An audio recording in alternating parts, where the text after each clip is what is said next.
of all that crap. Yeah, I think a lot of that stems from just realizing that I make all my choices. Everything that happens in my world comes down to my responsibility. Mm-hmm. And, it's raining today. So is that my responsibility? Well, yeah, because I have to deal with it. So even though it's raining and I can't control that, it's my responsibility to deal with it. It's that constant. I'm never thinking I need to get anything from somebody or that I need somebody else to do something for me. It's my responsibility to do it. So I don't know. I was doing a gingerbread house with my son 2 nights ago, and we were at an event, and they were putting together gingerbread houses. And I remember the event started at like 4:30. Mm-hmm. 4:30 is tough for a lot of people. And then I watched this dad come in probably like 6:45, and he like came running in the door and like took off his coat and was like loosening his tie, and you could see like the stress on his face that he was missing. And it just made me think of like every Hallmark movie ever that's like dad's You watch so much Hallmark. I can't help it. If dad's too busy for the family and he's choosing work over them. I watched Elf last night. Same thing.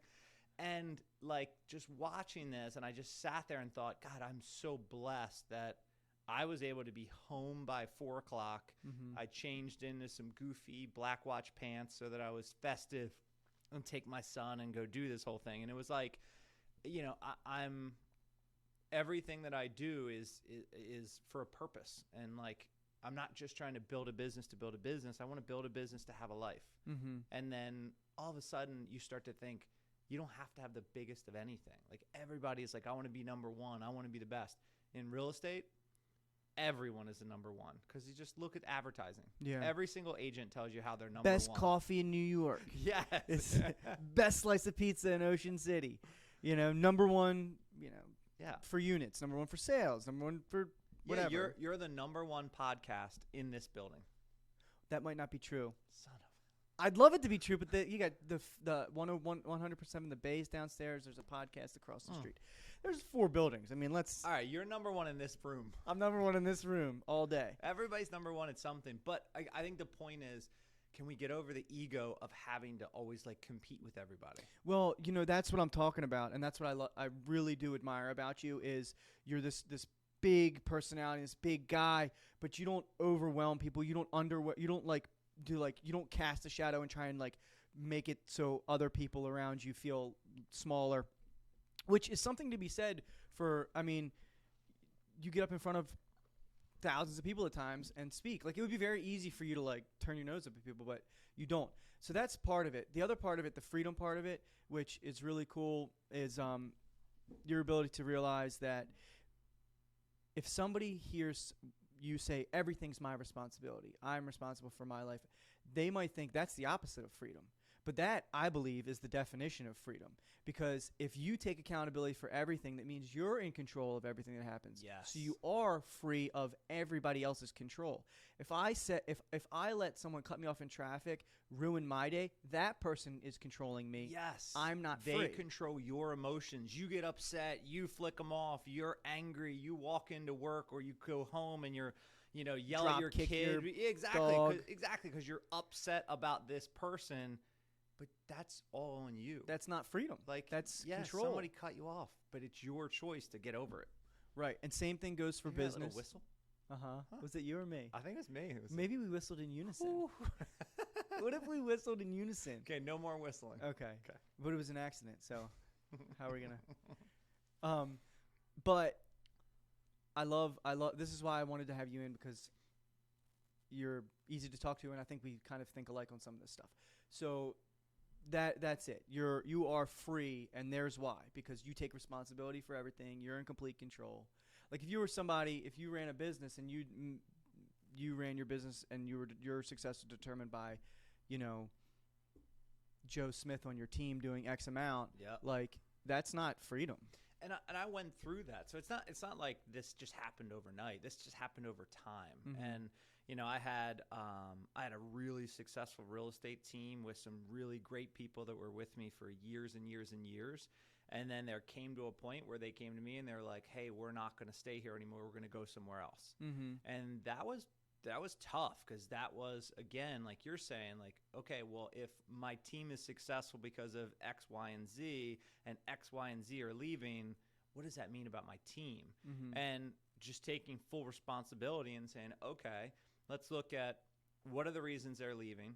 How can I shore up those holes for the next group of talented individuals? How can I build something that people don't want to leave? Learning from the mistakes I might have made with those, and mistakes are funny because they're with me 8, 9, 10 years. So it's not like it was a quick thing, but we grew at such a rapid pace that we changed as a company, and then we had to go in a different direction, and it wasn't the direction they wanted to go. And at first, I came home and was like, oh, my God, I got all these top people leaving my team. How are we ever going to be successful? We were still the number one Keller Williams team that year, the next year, the next year, and the next year. And it's not an individual thing. It's a culture thing. It's a group thing. It's a combination thing of really talented people that there's not one person who creates or detracts from that. It's a group. So you said you lost people and there was pain. Is there anything in life, personally, business, father, husband, whatever, where you go through a period of growth without pain? Or is there always pain with growth? Yeah, I mean, I think we do, on my team, we do Fail Forward Friday. Every Friday, everyone on the team has to talk about what did they fail at this week, what did they learn from that failure, and how they're going to move forward next week. Or what was your failure? What are you still struggling with, and what do you need help with? How can we help you through that failure? And that failure is pain, but when we look at the pain as opportunity, Mm-hmm. and we think, okay, so if I'm feeling this way, let me move towards solution. How do I change it so I don't feel this way again? How do I change it so that no one would ever want to leave my team again?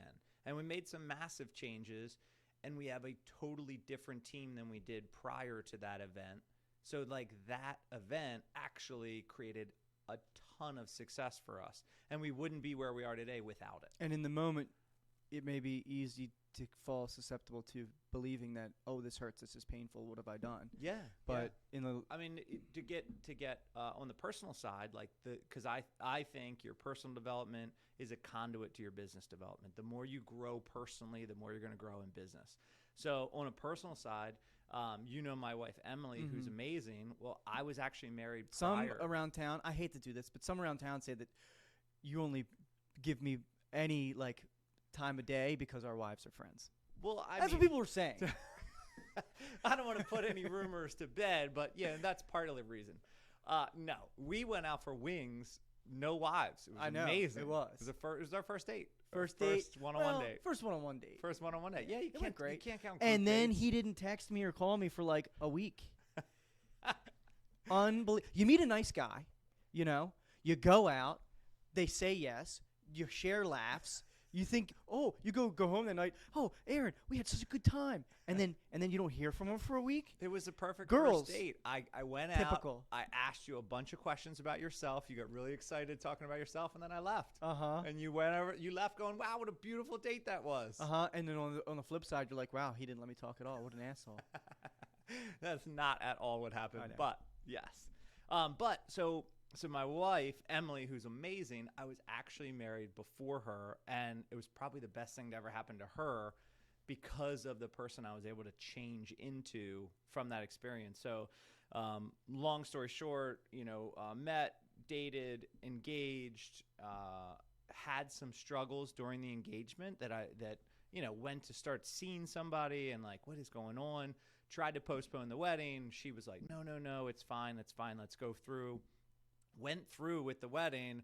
Everything was bliss for like 10 minutes. Mm-hmm. And then all of a sudden stuff got rocky again. And then come to find out she was cheating on me. Rough stuff. Oh man. I mean, I'm telling you, like I'm having a successful business. I started shooting for the TV show. Like I have all these positive things going on. And now here I am like failing at marriage. And when you were in that position, it's like, it's my fault. So if I take responsibility, it's my fault that she cheated. It's my fault that we're struggling. It's my fault that it isn't working out. And it's easy to say you're accountable until like you have to say to yourself, it's your fault she cheated. And not to like put words in your mouth or say this circumstance at all, but when you train yourself and you're learning a new skill, whether it be personal or business, and you're like practicing patience or practicing the art of, everything is my responsibility. Well, that doesn't mean anything when things are great. It's easy to take accountability when things are great. When things become hard, that's when you are like, all right, now it's time to actually put into practice what I've been claiming. Yeah. And that was so now here I am like feeling like I was a complete failure in marriage. And again, it was all my fault. And I had to really dig in and kind of figure out, well, what did I do wrong? Who am I as a person? And how can I be a better person? Because I want to get married. And you went through those emotions and thoughts for real? Yeah. I actually hired a therapist, and we sat down and I talked to her every week. And she's probably the reason that Emily and I are married. Really? Because I remember I spent months with her and we talked about. How old were you? I was in my early 30s, maybe 30, 31, 32, okay. Somewhere in that range. I'm 43 now. So I sat down with her and we're talking about, well, what do you want in life? And what does your ideal wife look like? And, what's your ideal wife like? And, what's her personality? And what do you want in a family? And like all of a sudden I'm starting to have all these conversations around what it is that I want, because what I just went through is not what I want. Yeah. And now how do I change? And I remember when I met Emily and I came in and I told my therapist, I was like, hey, I think I met somebody. And she's like, oh, that's great. Tell me about her. And oh, she's got a great family and she gets along with her parents and she has great morals and we connect on so many different values. And she's like, great. And then like, I don't know, probably 2 months later, 3 months later, I came in. I'm like, oh, I can't. I gotta get away from Emily. I gotta push her away. And she was like, why? And I was like, because I just went through divorce. I can't meet somebody this quickly. I have to wait. I have to spend time alone. And she was like, why? Yeah. And I was like, And then I had to call Emily and be like, hey, I don't want to push you away. I want to get closer. And she was like, what did you? I didn't even know you wanted to push me away. No, she knew. Oh, really? She knew, and she was very upset. She was like, no, I blocked your phone number. Don't ever call me again. She's cool, and she laughs at a lot of my jokes, which is nice. Yeah, my wife laughs at your jokes. Your wife laughs at my jokes. What the hell? Never the other way. Yeah, well, that's how it goes, because they're tired of the shtick.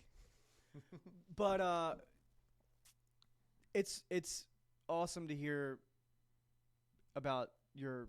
Oh, you love to hear about my marriage failing and my wife cheating on me, and that's great. That's great that you love that and you relish in it. I'm really glad I was here to do this. It humanizes you. Some of us need humanizing. No. It's cool to hear a personal growth story, and for someone to admit that, it shows the type of person you are. Yeah. Another cool thing that you do that I want to talk about that I just think is great. It's a cool skill, and I admire it. Is your ability to connect with people and I don't want to say like put them through a job interview. Oh, but it's happened a couple times where you've talked to a waiter or someone at a hostess stand or whatever, or someone just in the street, where it's like it becomes a job interview. Yeah, where we left. And I got their number and gave it to someone who might want to hire that person. Right. It's like, hey, you just took my order for eggs and bacon, but you did it in a way that I think was unique, and that skill meets this position. I'm going to link you up with this guy I know in town. Like, that's not what – people don't do that. That's very unselfish, because you're not looking to hire the guy. No, we were in Nashville when that happened. Yeah. I remember the story you're talking about, but like he went so far above and beyond and stopped by and was friendly and then gave us some suggestions of what to do while we were in Nashville. And it was purposeful, which you noticed too. Of course. And I'm okay with that. Talk about purposeful giving. If you we created a charity that the more business we do, the more money we donate to it, and then we're allowed to give more back to What's the the community. charity? So we do Ronald McDonald House and Johns Hopkins Children's Center. We just literally did this last week. Oh, really? And all of our closings, referrals, and under contracts for November and December, the team donates a portion of the commission into a pot. At the end of the year, we add all that up, and then we go toy shopping for the kids. Oh, that's awesome. So we just did this. I got an awesome video coming out. Were there on kids with you? I took my own kids. A couple other people on the team brought their kids because it's, we talk all the time in my house, and I say, we are a family that, and my son goes, gives and shares, gives and shares, gives and shares. So then taking them to an event where we're going to pick out toys, but none of them do they get to keep. They're picking them out for kids that, need them, that are in the hospital. That is so awesome. And it's like, hey, son, you can be anything. You can be anything you want when you grow up. You can be anything you want when you grow up. And you can tell your son that, and if you're like some guy who sits on the couch all day and hates his job and won't do anything about it, when you tell your kid that they can be anything, and they look at you and you're like, well, what do you mean? I can be anything. Why aren't you anything? Yep. Flip side, we're a family that gives and shares is great to say. It's fabulous to say. But what's even better is taking your kid to do that. Yeah. And I think that's huge. The next day, so the day after we did it, I went in, my son woke up, and I went in, started the morning routine, and he looked at me and he said, Dad, I'm really, really upset about something. I said, what, buddy? And he said, I picked out a lot of presents for boys, but I don't know if I did good for the girls. Oh, wow. And I was like, oh, my God. So I, fought back tears, and I'm like, buddy, that's okay. We had 23 other people buying toys. We had, Millie. And he was shaken by this? Yeah. Oh, wow. And I had to, explain to him that we had little girls with us that were picking out toys that they thought would be great for little girls, and, that little girls and little boys play with similar toys, and, just going through that. But the fact that that's where his mind went, it wasn't, we went toy shopping, I didn't get anything. It was, we went toy shopping, did I give enough? Yeah. Did I get enough for them? It was awesome. He's a good kid. Yeah. You're doing a good job, I think. My wife does most of the heavy lifting. Right. You get to come in. I'm just highlight reel. And take them to the store. And take them to the golf course. Take that kind of stuff. You are the highlight reel. What a great highlight reel. Study behavior, and he came up with the equation. I can't remember the guy's name, like Jay Lewis or something like that. But anyway, he developed the equation B, which is behavior, equals a function, and then in parentheses, the person and their environment. Mm-hmm. So B equals a function of PE. Now, if you want to change your behavior, you have to change. There's only two other factors on the other side. You as a person or your environment. Mm-hmm. Now, we all know that changing us as a person, who you were, what God created, I don't know if you're going to do that. Mm-hmm. So you have to change your environment if you want to change your behavior. So all of a sudden, if going to the gym in your basement isn't working for you, then you need to change your environment and join a gym. Or right. if you joined a gym, it's too far and you never go, then you need to set one up in your house. Or, but it extends to anything you want. Like if you want a better relationship with your wife, then change your environment. How often are you going out on date nights? Mm-hmm. And I say that coming from a place of I'm terrible at it. My wife keeps popping out kids left and right. We got a third on the way. And Congrats. it's a lot. And there's time for date nights is hey, do you think we could both lay on the couch, watch something on TV and play with our phones for 2 hours before we go to bed? And I'm like, well, probably not 2 hours, but maybe an hour. Yeah. And that's our date night. And it's awful. And that environment doesn't create the behavioral change that I want, which is a deeper relationship. So planning trips, we just went to New York, and doing things that gets us out of the environment allows that behavior to change like you want it to. Right. So if you want to change your behavior, change your environment. Yeah. And environment can also mean the things you read, the things you listen to, the people you surround yourself with, the team. It doesn't have to be the house. Right. It's not a physical thing. Right. It could be what are you ingesting every day? If you're jumping on social media and scrolling through all that crap, that's your environment. Right. Yes.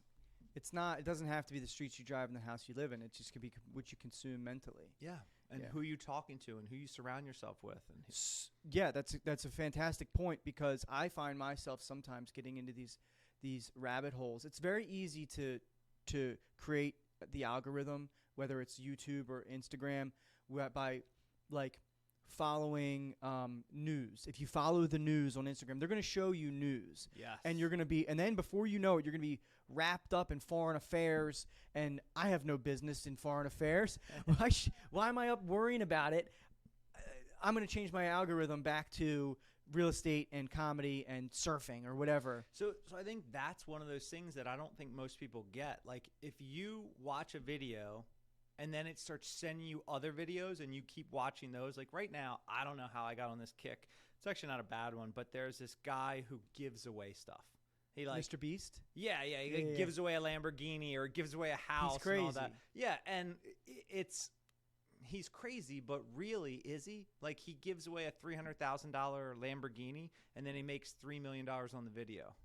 Yeah, okay. He changed the structure of how things are done. Yeah, so I must have watched one or two of his videos, and then they sent me more, and then I started watching them. Now, every time I go on social, I see one.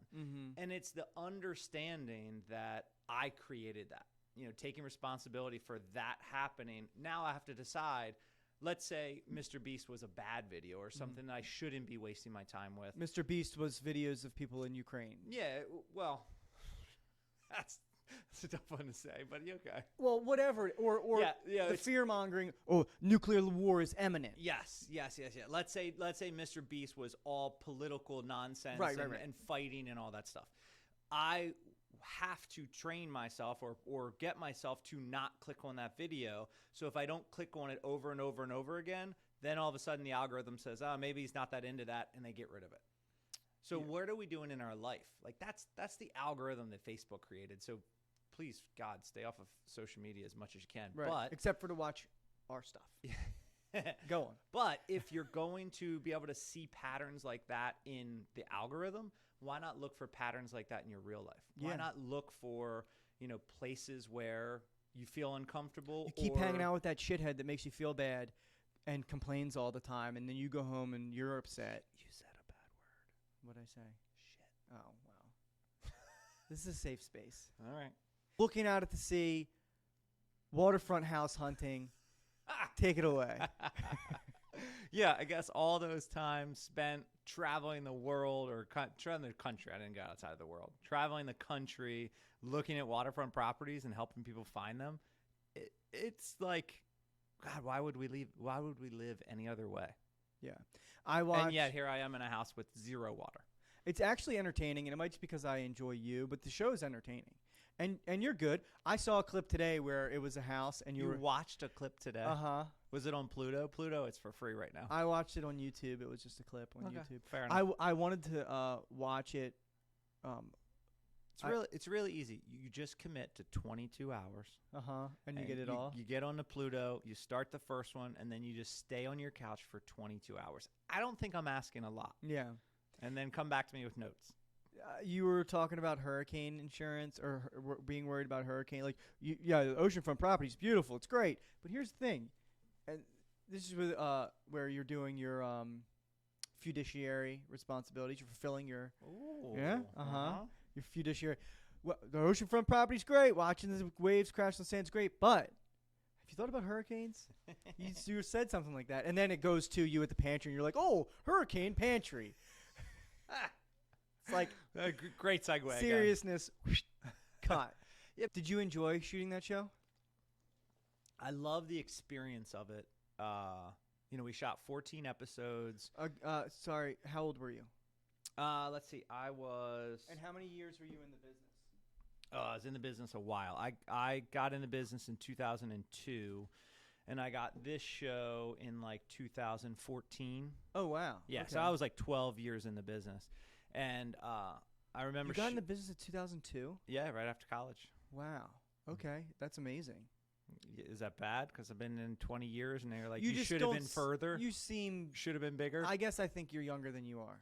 I'll take that all day. Yeah. This is the whole reason I came. You were 21 when you got in the business? Yeah, I was 22. 22. 21, 22, something in that range.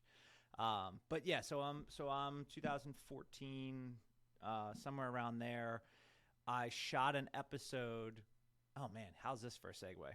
I shot an episode of my first home. Like my first home is a different agent in every town, and they just, rinse and repeat. And it's just episode after episode, always a different real estate And they agent. use a local agent. Yeah, a random person called me and was like, hey, I saw your picture on Google. You'd probably be good at this. Do you want to do it? And I was like, yeah, sure. Did they pay you? No. They're just like, you get exposure and Yeah, you'd be happy with that. They're like, oh, you're a real estate agent. You're an egomaniac, so you're going to do it for free. And most agents are like, yes, I am, including myself. I was like, yeah, sure. I'd love to be on TV. So I did it with my now ex-wife. Like, this is just how scripted TV is, or how fake TV is. Oh, she was the buyer. She was the buyer. Wow. And we were looking at properties, and That's so fake. Yeah, and the turmoil was, do I use my boyfriend and mix business with pleasure, or do I not use him? And so it's just all manufactured drama. That's all these shows are. So we shot this episode. It aired. I never really thought about it after that. And then I got a phone call from a guy named Joe in L.A., and he said, hey, is this Nick Waldner? And I said, yeah, this is Nick. And he goes, did you know your My First Home was our #1 My First Home for the entire country and the entire season? And I was like, no. And he was like, have you ever thought about doing your own TV show? What if we produced a TV show around you? And I literally hung up on him. Shut up. I swear. I was like, you thought it was BS? I thought it was one of my buddies just screwing around. Like, come on. We're the #1 show. We're going to give you your own show. I'm like, yeah, okay, Joe. And I hung up. And then he called me back. He's like, hey, I think we got disconnected. And I said, listen, I don't know who this is. It's funny. You got me. You had me for a second. He's like, wait. Go on to Google right now and put my name in. Imposter syndrome? Yeah, I just didn't think it was like, come on. Yeah. So I Googled his name, and it popped up and all these different shows and stuff that he produced. And I was like, okay, what do you want to do?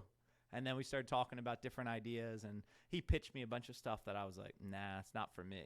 And if you don't You're trapped on a deserted island. No, it was more like Bravo. Like, okay, so we're going to do this show around all of your crazy clients and all this crazy stuff they do and how you have to deal with it. And I was like, I don't really want to portray my clients in that light. And he's like, okay, fine. Okay, how about your team? The sexual energy, and then somebody sleeps with somebody and somebody gets too drunk. And I'm like, what? I don't run a team like that. So you're just trying to fake a reality TV show. Yeah, it's Bravo. It's that's how you get views. Because remember, TV is about views because views equal marketing. So that's all they want. So I said, no, that's not for me. And he said, Nick, you're being a pain right now. I'm like, I'm trying to give you a TV show. And I'm like, Joe, I get it, but it's got to be me. Like, so then. That's awesome. It was about 6 months. I didn't hear from him. And then he called me. He's like, well, first he called me and said, flipping homes. And I said, I flip like 2 homes a year. I'm not the expert. Like, don't put me on TV as the expert on that. And then he called me. He's like, waterfront house hunting. We'll send you all around the country and you show people waterfront homes. And I was like, that sounds kind of awesome. I can do that. Like oceans? He was like, no, like oceans, lakes, rivers, all the different waterfront. And I was like, okay. How did you, was it all fake or did you sell people houses? Were you acting as a real estate agent? It was all fake. So you just made money from being on a TV show? Yeah, exactly. I got paid to be the host of the TV show. So like naive me is like, how did you get licensed in all those states to sell the real estate? Yep. And now you have to file tax returns in every state you made a commission. Now I got to file 14 different tax returns. And it's just no. Yeah. But there are certain states that because I shot episodes there, I had to pay taxes there for the time I spent working. And I had to I had to file tax returns in all these different states, California being one of them. I don't know. Is what it is. But anyway, like the TV, you only have so many days to shoot. So the TV episode was 22 or 23 minutes long. So it's not a lot. So like a half-hour show with commercials.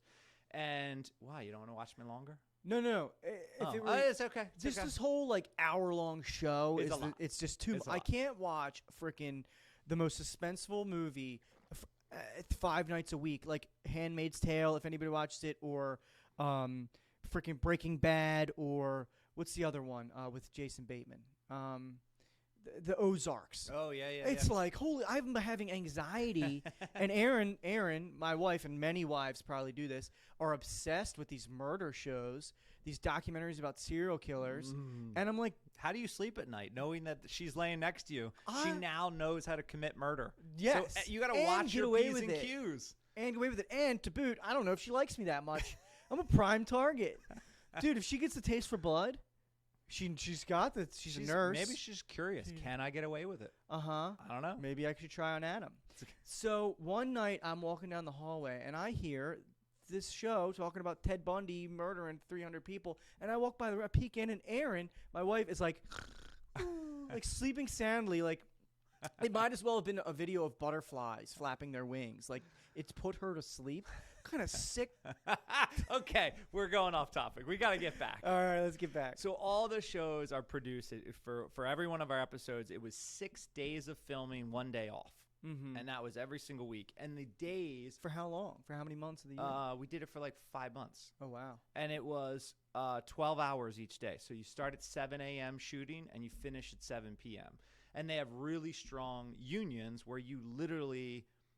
Like, all right, 7 a.m., go. Yeah. And then at 7 p.m., we got to get out of here. go. We'll get in trouble. Exactly. So that's good and bad, but every day was a 12-hour day, every single day.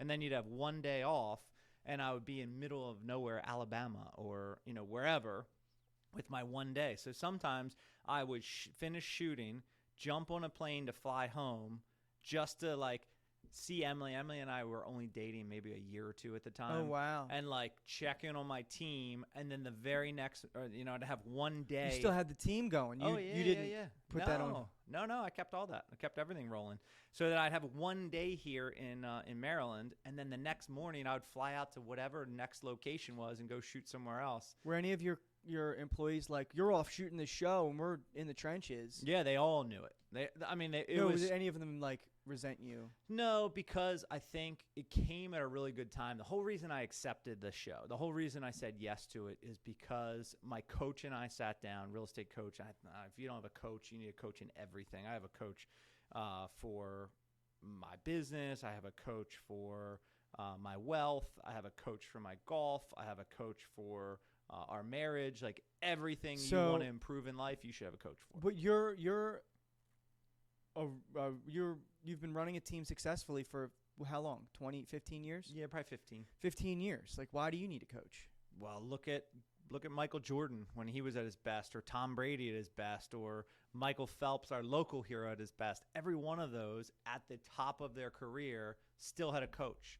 Tiger Woods had a coach. Mm-hmm. Like it's just really obvious.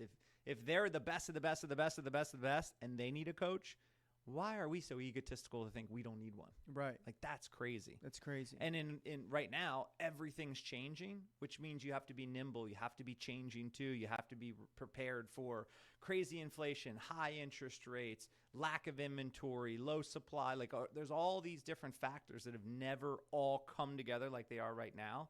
And if you're not nimble and you're not moving and you're not adapting, it's like you should be making 100 different cuts, 100 different moves right now to try to figure out where to go. And you're not going to know that unless you're in coaching and you're working on different things. But anyway, so I sat down with my coach and he said, what's this going to do for your business? And I said, well, it's going to get me out of the business in terms of I don't want to work day to day with buyers and sellers. Mm-hmm. I want to focus on the team and the agent's growth and helping them succeed at their highest level. It's going to force you to stop producing. Yeah. So now all of a sudden, every call that came in, hey, Nick, I want to sell my house. Oh, great. We'd love to help you. Let me introduce you to so-and-so on my team. I'm actually in God knows where right now shooting this TV show. You have a TV show? Oh, great. I'll talk to John. So every lead that came in, I had no choice but to pass it off. And you not necessarily needed, but that was a great catalyst to move your career to that. I probably needed it. You were still producing? It was so hard. Somebody calls and they're like, hey, I want to buy a $1.5 million house. I don't know if I can give that lead away. Right. But then if I have no choice, you absolutely give that lead away. So nobody on my team was like, oh, Nick's running around shooting TV shows. They're like, oh, man, Nick just keeps giving us business. This is great. So do you think that sometimes you need to maybe take a pay cut in your stance in the form of that commission to get to the next level of whatever it is. Yeah, but you can do it in a different manner. Like I took a pay cut on my commission, but I also did a lot less work. So I was still getting some commission because I ran the team, Right. but I didn't have to do any other work. And then here I was accepting my salary for the show to be a host.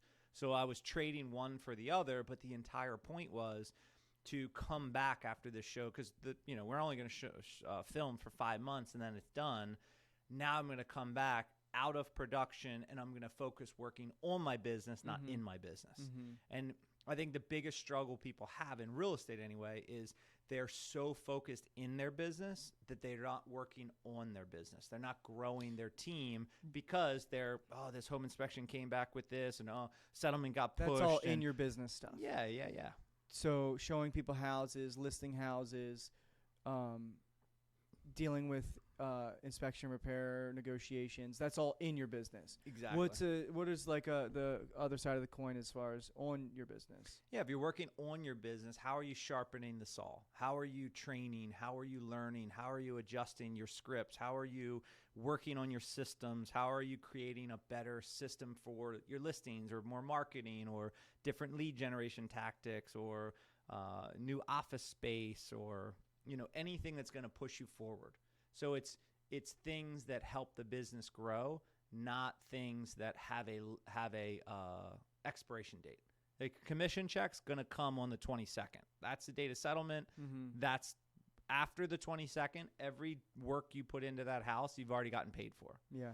But you build a system to create better marketing for your listings that echoes on year after year after year after year. Right. So if you're working on residual. Yeah, if you're working in your business, there's a expiration on when that commission comes in, and then you do get no more from that. And then you have to refill that pipeline, or you're dead. Yeah, exactly. So, like, for example, if you work with a random buyer or seller, they settle, you make a commission, and then you hope to maybe get 1 or 2 referrals from them. Right. Or you use the same time that you develop that relationship with that client and you do it with a divorce attorney. And then that divorce attorney gives you 10 or 15 clients every single year for 20 years. Right. Like, which one did you spend your money on or your time on? Was it trying to get that one customer to like you and use you, or get that one attorney to like you and use you over and over and over and over again? Yeah. So you just start getting a little bit smarter with how you spend your time. So attorney is a good place to go. Are there any other people or places that you go as far as sphere of influences? Yeah, I mean, who has the power to come across people looking to buy or sell every day? It's divorce attorneys, it's assisted living facilities. Maybe HR, HR for large companies, and then you start looking at what are the large companies here in Maryland, and you start figuring out, well, who's got a lot of people, who's growing and moving. We've found small tech firms that have less than 100 people, but they're hiring 20 people a month, or I'm sorry, 20 people a year, and moving them to Baltimore. 16 of them, are coming from out of state, and they need a place. The military, the bases, whether it's in Fort Meade or up north, like there's so many different things where all of a sudden you think, God, if I spend my time there, I could really see some returns from it. Right, and that is great and important to have, especially in times like these, because those are people that have a need. So the high interest rates and the uncertain economy may drive some people out of the market that don't have a need, but there's always people that are getting divorced and need to buy a house because they need to have a house for their kids or a house for themselves. There's people that are getting transplanted from their work that have a need. Yeah. So it's important to have those relationships. We just came out of a market for 2 years. Anyone who wanted to buy a house could buy a house. Anyway, you know what? I'd love to have a bigger backyard. You know what I'd like? I'd love to have, I'd love to get further out and get a bigger house because I don't need to commute into work anymore. I'd love to have. And then interest rates go up, prices shot up, and everyone went, well, I'd love to have it, but I don't need it. Right. And all of a sudden you get this huge pullback. So it's how do I find the people who need it? But the fact is the people who need it are going to be the people who need it in any market. Right. So if you can find that lead source and find those people over and over and over again, it really doesn't matter what the market does. Right. Because those people need to buy or sell. If you say to somebody getting a divorce, hey, listen, now's not really a good time to sell or buy. You should probably stay put. Yeah. I'm getting a divorce. Right. Get me out of this house. Like, okay, you got it. Exactly. It's a different scenario. It is. And to that point, there's always room for success in any industry, but in this industry, even with things the way they are, there's room for success and even room for growth. Do you believe that? Yeah, I mean, so on average, in America, we sell on average over the last like maybe 10 or 15 years, we sell about 5.1 million homes. Mm-hmm. And there's two transactions, a buy side and a sell side. So call it 10 million transactions. Mm-hmm. At the busiest, the height of it, which is a year and a half ago, we were at 6.1 million for 2021. Mm-hmm. So 6.1 million has been the highest. Take a wild guess what the lowest was. It was 2009, I believe. 600,000? 4.2 million. Whoa. Yeah. So at the best of the best in the Great Recession, was that part of that? That's the Great Recession where we went from averaging around 5 million to only selling 4 million. And the best of the best of the best time, we went from averaging 5 million to going to 6 million. Yep. Which means there's still 4 million homes being sold 8 or million 8 million transactions. So when people are like, oh, the market's down 30%, so I'm down 30%. No, the market has nothing to do with it.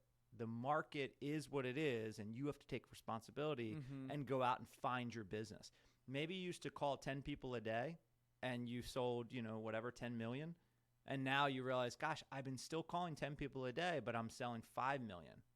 Okay, we'll start calling 20 people a day. Right. You just have to change your actions, but there are transactions out there.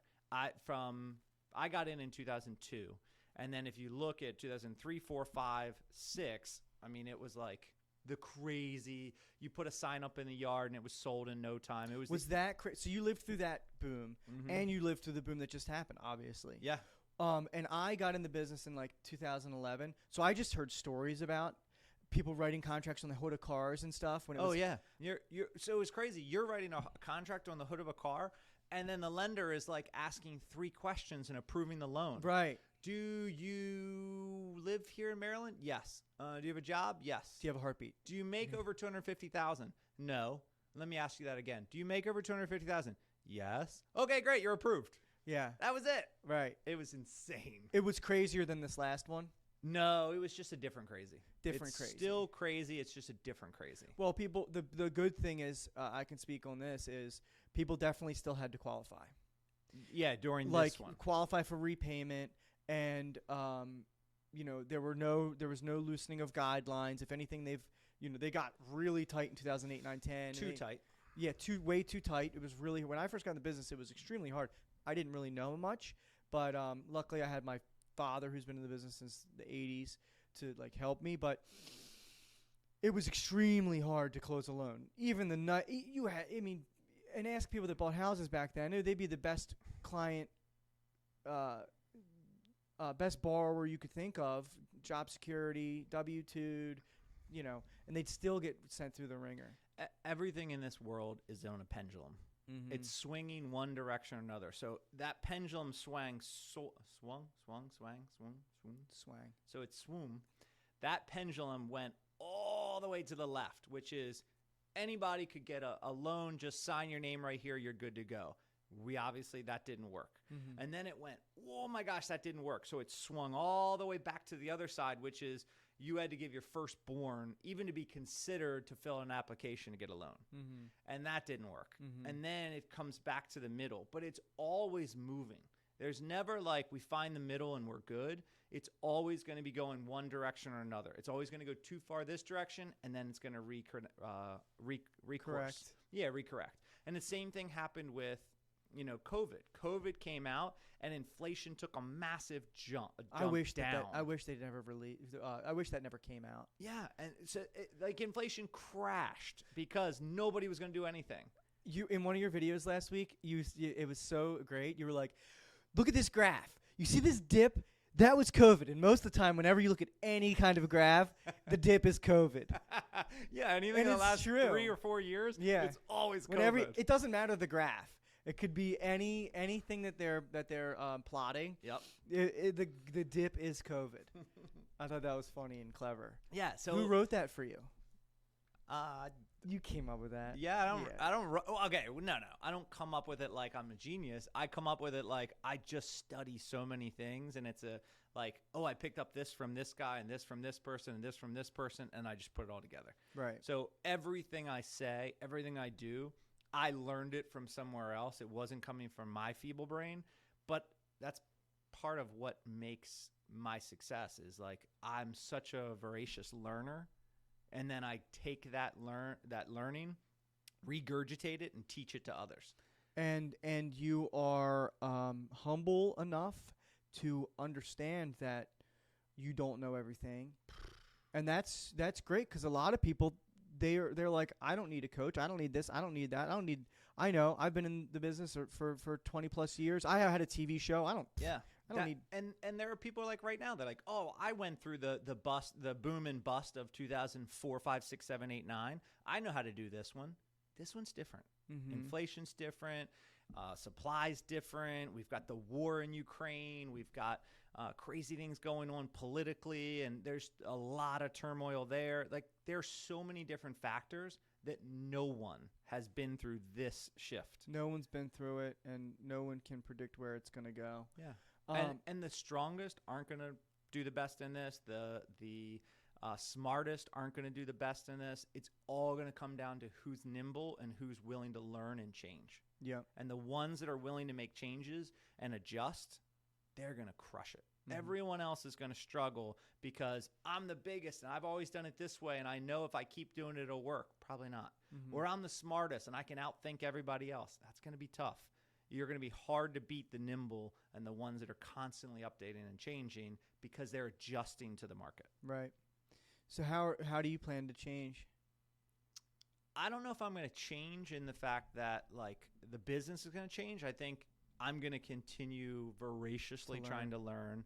And then I think we all know people that have degrees or in real estate, they've taken every designation known to man. They've gone to every training known to man, and their business is exactly where it was 5 years ago. So perhaps the question that I posed is not the right question, and there's no way to answer it. But the fact is that it's not how you're going to change, but it's the realization that people are going to have to be nimble, as you said, and open to do whatever that looks like. Yeah. So that means I have to continue being learning focused.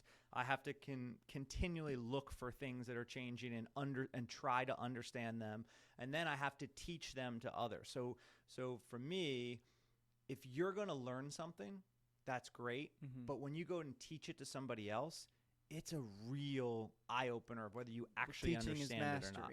Yeah, exactly. Like I get more out of teaching than the students. Mm-hmm. Any teacher does, because you're starting to develop mastery. And as you get to understand it and master it, it's so much easier to understand where you should change or be nimble or make adjustments and things like that. So for me, like I'm going to constantly believe that I don't know everything, and I need to take in as much information as possible to understand what next, where to go next. That's awesome, and it's probably why you are the person you are, and assume that probably why people gravitate to you or like you. So move on to the other thing I want to talk about. Tomorrow you have something going on. Am I not allowed to look at the camera? I've never gone to a podcast and gotten a big Fiji water. Like this is high end. High end. Stop looking at the camera. You're not allowed to look at the camera. I like looking at the camera. That's the fourth wall. I'm checking my collar. Did you realize I put a sweater and a collar on? That's the first thing I said when I walked in. Like a Led Zeppelin T-shirt or something. I figured this is a big one. I thought you were doing a plug for Fiji. Oh, so it's crazy. When I was doing the show, what I found, like I'm a studier. I'm learning like who's doing this really well. If you ever know the guy Jeff Lewis, he's a guy out in L.A. He does a flipping show, and he's got like his housekeeper and Doiler or something like that, and the crazy stuff that happens, and then and all the different stuff that happens in his world. And he's shot it for like, I don't know, 20 seasons at this point. Mm-hmm. And at the time he had shot it for maybe 10 when I was in TV. And I thought, all right, if I'm going to continue doing this, I need to start thinking, what does the future look like? So I studied all these different reality TV people, and Jeff had it the best. Like he literally, every episode, he pulled out an Aquafina water, and he drank it without saying a word, and he was making $100,000 a year from Aquafina. Or he mentioned this, or he did this, or he went to Home Depot and got a paint line, and he did all these things that like his show income was dwarfed by all the other stuff he did. It's kind of like Tom Brady, taking a tiny salary, but then is dwarfed by all the promotional stuff he does. So it was the same thing. So I looked at that. So I actually did some research, called Jeff over and over and over again until he finally answered. And he was like, who is this? And I'm like, I have a TV show too. It's like, we're the same. It's like this big, and yours. So I told him, and I said, listen, I'm just calling you because you've done this better than anybody, and I want to learn from the best. And he literally went, really appreciate that. I don't have time to mentor anybody, but here's my agent. Call him, and he'll figure it all out for you. Nice. It was the best 3 minutes I could have expected from a random person that I'm calling out of the blue looking for help. Sometimes you just got to ask for it. Yeah. So he gave me his guy. I called him up and said, hey, here's what I have, blah, blah, blah. And the guy was really nice. It's almost like in real estate when somebody calls and said, I'm looking to buy my first investment property. Like it's different from a conversation of, hey, I've bought 315 rental properties. I want to buy 50 more this year. Right. Can you help me? That's a different conversation. This is, my first one ever. So the guy was really nice, and he was like, all right, here's what we need to do. And da-da-da. I was like, when can I get my Aquafina deal? When can I do that? And he was like, yeah, great question. When you get to season 4 or 5, that's when we can start really making money. You can get your show income up. You can get this up. We can negotiate some things right now. But once you get to season 4 or 5, you start making the rules, because you're the star. And I'm like, all right, awesome. So I developed an entire business plan about how to get there and what it was going to look like. And, we got picked up after the season aired, and it was the #1 real estate show in the 18 to 40 demographic or something. We got picked up for a second and third season. Wow. So by what network? By A&E. So I'm like, oh my God. So if I got a second and third season, I only need to get to 4 and 5 before I can start Aquafina really. money. Yeah, exactly. Big water. Once you get big water involved. So then I realized, okay, to shoot 2 more episodes, I would have, about 10 to 11 months of shooting completely gone. I'm here like 2 days a month, and I had just gotten engaged to Emily. And I was like, hey. What did she say? Well, I guess you're going to tell me. Yeah, I mean, I said, hey, I got more seasons. And she was like, what do you mean? And I was like, I got picked up for a second and third season. They want to shoot 28 more episodes. They want to go bigger homes, bigger properties, bigger, we're going to go international. We're going to do some stuff in the islands. And it was like everything you would want in a TV show. And my salary went up this much. Yeah.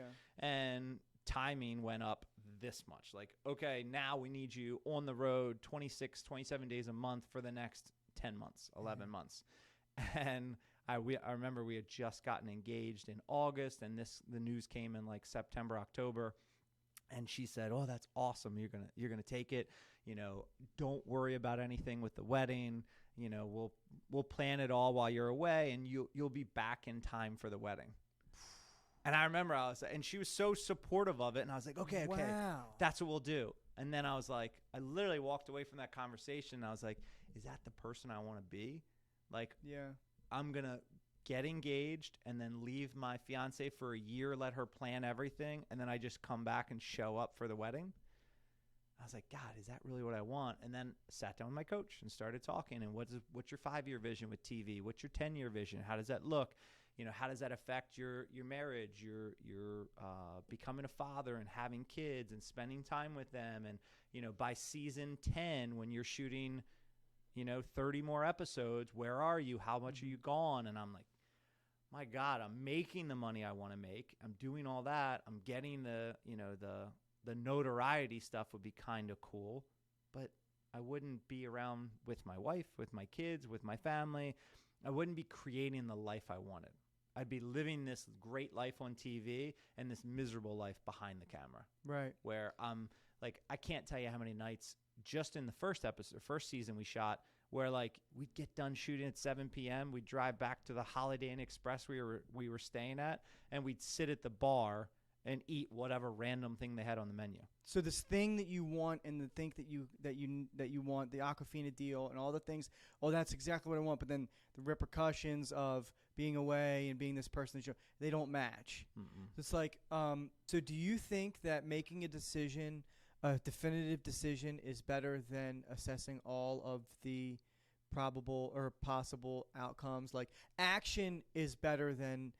Yeah, action beats inaction every single time. Like, because that's where you learn. Yeah. You might make a decision and realize very quickly it was the wrong decision, but you realize it very quickly, and then you adjust again, and you adjust again. If you make a decision and you're sticking by it and you're holding to it, even though all the things around you are telling you made the wrong decision, that's ego. So you got to let go of that. You make quick decisions, and then you make quick adjustments. I screw things up all the time, but I'm constantly moving forward. And that's where it's like 1 step forward, 2 steps forward, whoops, 1 step back. 1 step forward, 2 steps forward, 3 steps forward, 2 steps back. And I'm still making progress, but I'm making tons of mistakes on the way. Yeah. And that doesn't bother me at all. And it shouldn't. Do you love Christmas? Oh, yeah. It's great. Christmas is the holiday time. Like, I like the cold. You I know like what the I think snow. you like? You know what I peg you for? You're a guy that loves some good hustle and bustle. Oh, humbug. No. You love the hustle. You love being in New York, scurrying around. Everybody else is, with their puffy coats. And yes, absolutely. you never know who's happy and who's not. And you never know what's going to make you happy. So stop looking at other people and thinking that you're going to find happiness in whatever they have, and focus on yourself. Yeah. And love yourself, take care of yourself, eat healthy, work out, do what you need to do to make yourself happy. And then other things will flourish from that. Yeah, well, we look at our spouse and say, you need to make me happy. Oh, that ain't going to happen. No. You got to do it yourself. You have to take responsibility. Moreover, the only way that they're going to make you happy is if you are the best version of yourself. Yeah. Because if you're the best version of yourself, then they're going to be happy, and they're going to be the best version of themselves, and they're going to reflect it back to you. Yep. Like if you're a very positive, happy, if you're the happiest, best version of yourself, you're reflecting that onto the world, and the world is somewhat of a mirror reflecting it back. So I do. I've got a crazy morning routine that I do every single morning. I get up at 4:50, and then I literally have it all mapped out when I brush my teeth, and then go downstairs and take my vitamins and all that stuff. And I do a gratitude journal. So I write what I'm grateful for, and it's probably 5-10 sentences each time. So it takes me maybe 5 minutes at most before my workout and all that stuff. But as I'm writing in my gratitude journal, I'm thinking about my wife at the moment, and I'm, writing some really kind things about her to this private journal that nobody ever sees. And then I decide, you know what, I'm gonna give her a shout out today on social media. I don't know why I thought that was a good idea. So I saw it. I liked it. Yeah. So I took a picture. Like, she has all these Christmas decorations up, and it just felt really nice. And I was like, I'm gonna give her a shout out for that. So I put it out. And what did the social media world say? Oh, Nick, that's so nice. Oh, you're going to get so many brownie points for this. Oh, da, da, da. The entire day went by, and she never mentioned it. Oh, how dare her. But it's not her fault. Did you care? No. I mean, I was like, what? Did she not see it? I tagged her in it. Da, da, da, da. So finally, at the end of the day, I was like, hey, did you see that post on social? And she was like, oh, the one you posted for everyone else to see, but you didn't tell me. And I literally, but think about that. Like, all of a sudden, yeah, it is a bit of a humble brag that I put out to social media. It's also, a gratefulness for her, but it's also a humble brag where if I would have just pulled her aside. I've got a great wife, humble brag. Yeah, exactly. Or look how sweet my coffee bar is, humble brag. It could be either. Could be both. Sweet coffee bar. So what if I pulled her aside? I made my measly coffee. I'm like, I'm a piece of shit. Nick has sand on his. So if I went and pulled her aside and told her how I feel privately, just the two of us, it would have meant more to her and had a bigger impact than me posted on social media, because social media is not real, and she understands that. That's awesome that she Yeah. understands it. And it's so hard to not get caught up in it. It's Like, I just like the open conversation that you have when you do these things. Do Like, you like it? yeah, I think it's a great way. Like, how many different topics did we segue around and did we go about? Now, anybody listening is like just sitting there listening to a conversation of two people talking. Right. Wholeheartedly, I appreciate you as a person, and I admire you as a father and a man and a friend and a businessman. So, honestly, from my heart, thank you for coming on. I really appreciate you. It is going to hurt to leave you guys. It definitely hurts for you to leave. Like, Uh-huh. I'm really happy that you guys are trying something new and going to Florida with that new house and all that new life in there. And there's also a huge part of me that's very disappointed because we miss out on that time. Right. But it's part of life, and now it's just a matter of like, all right, when are we getting together outside of the day to day? Right. That'll be cool to see where it goes. Thank